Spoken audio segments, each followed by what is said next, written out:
Je vais vous indiquer comment faire deux opérations d'entretien extrêmement simples sur un Atlantique, deux opérations qui sont à la portée de tout utilisateur et d'un bricoleur vraiment tout à fait normal.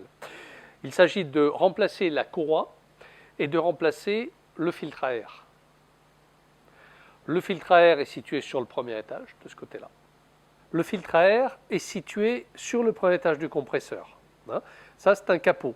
Alors le capot, on le tourne dans le sens des aiguilles d'une montre et il se défait comme ceci.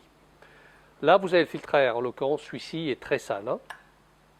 Donc vous le remplacez par un neuf et vous le remettez et vous revissez.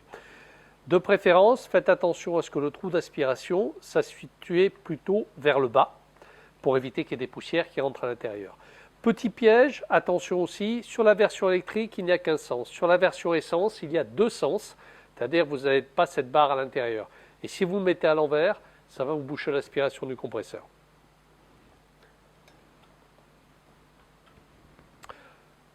La courroie est située sous le capot de refroidissement. Donc vous avez 3 vis sur le dessus et vous avez 3 vis sous le dessous. Les vis dessus, il faut les enlever complètement. Le dessous, c'est uniquement un desserrage.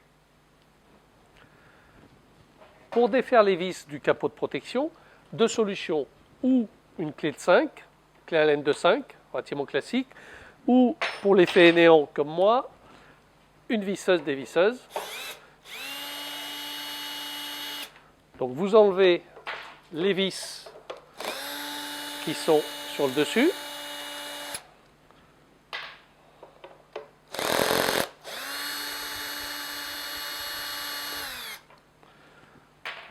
Ensuite, il faut incliner légèrement le compresseur pour enlever, ou plutôt desserrer, les 3 qui sont dessous.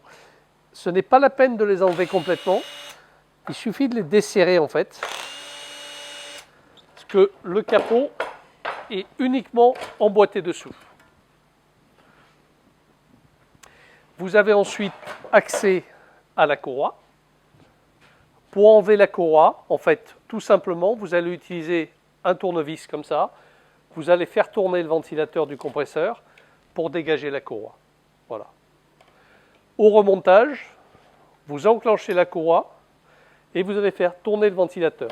Attention de ne pas abîmer le ventilateur, attention de ne pas vous coincer les doigts aussi. Il n'y a pas de réglage de tension de courroie sur ces modèles-là. Ensuite, il vous suffit de remonter le cache. Donc, on va enclencher le cache sur le dessous. Voilà.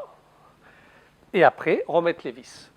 A noter que sur les anciens modèles d'Atlantique, vous aviez aussi une vis supplémentaire sur le côté, qui n'est plus maintenant sur les nouveaux modèles.